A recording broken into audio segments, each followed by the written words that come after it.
saya juga merekomendasikan Komjen Listio Sigit Prabowo. Saya menjagokan beliau bukan karena kedekatan beliau dengan Presiden Joko Widodo, karena beliau pernah menjadi Kapolres di Solo ketika Bapak Presiden masih menjadi wali kota. Tetapi lebih karena komitmen dan ketegasan beliau dalam menghadapi aksi-aksi intoleran yang dilakukan ormas tak berizin yang selalu mengganggu ketertiban umum. Dan komitmen beliau kepada Pancasila maupun Bhinneka Tunggal Ika juga tegas. Selain itu, koordinasi yang baik yang dilakukan beliau kepada TNI juga menjadikan rivalitas TNI Polri yang selama ini terlihat di publik dapat diminimalisir. Tagar Institut Jurnalisme dan Riset.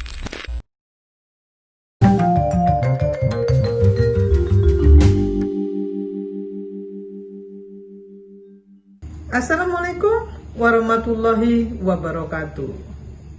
Halo pemirsa Tagar TV, ketemu lagi dengan saya Irma Suryani Caniago. Pada kesempatan kali ini kita akan berbincang-bincang terkait dengan pemilihan calon Kapolri yang akan dilakukan fit and proper test oleh DPR.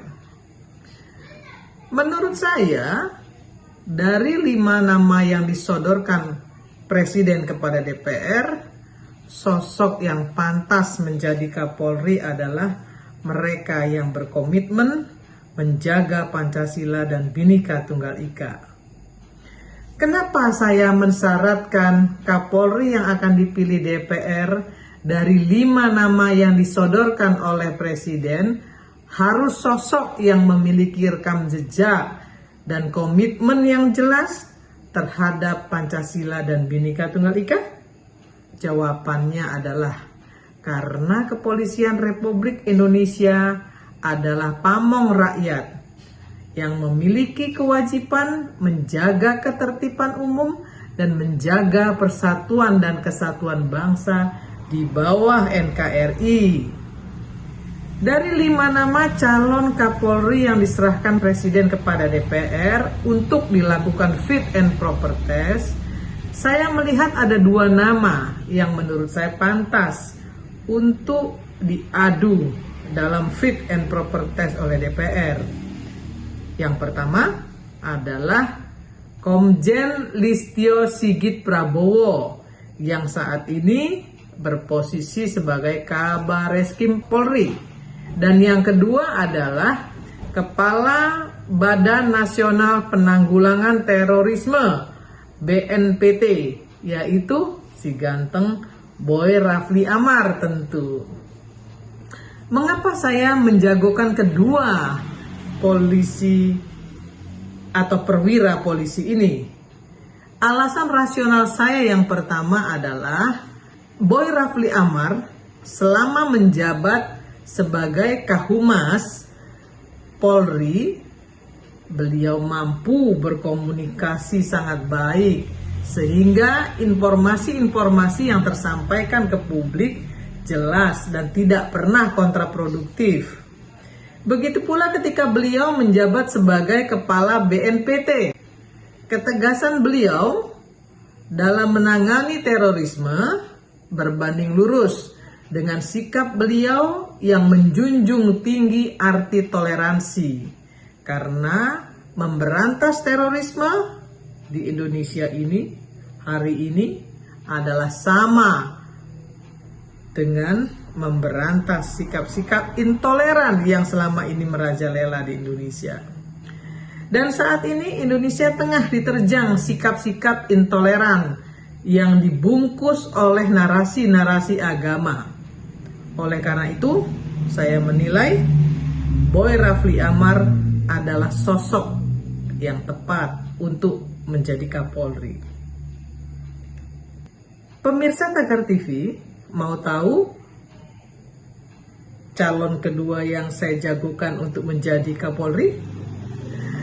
saya juga merekomendasikan Komjen Listio Sigit Prabowo. Saya menjagokan beliau bukan karena kedekatan beliau dengan Presiden Joko Widodo, karena beliau pernah menjadi Kapolres di Solo ketika Bapak Presiden masih menjadi wali kota. Tetapi lebih karena komitmen dan ketegasan beliau dalam menghadapi aksi-aksi intoleran yang dilakukan ormas tak berizin yang selalu mengganggu ketertiban umum. Dan komitmen beliau kepada Pancasila maupun Bhinneka Tunggal Ika juga tegas.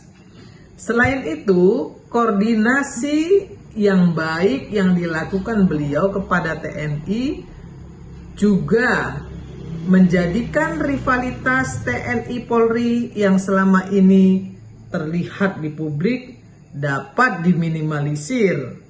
Untuk itu, saya yakin jagoan kedua saya ini juga pantas menjadi Kapolri. Sekali lagi, saya berharap satu dari dua nama ini dapat dipilih oleh DPR untuk menjadi Kapolri.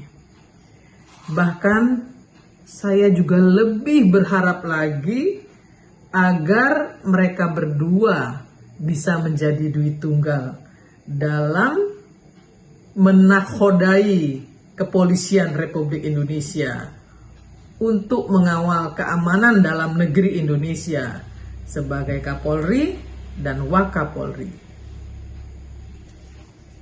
Itu jagoan saya, dan mudah-mudahan jagoan-jagoan saya ini juga akan bermanfaat bagi Indonesia dan bagi bangsa Indonesia secara umum, sehingga Indonesia kembali kondusif, jauh dari sikap-sikap intoleran. Dan sekali lagi saya ingin sampaikan, bravo Indonesia, bravo Polri, dan bravo Tagar TV.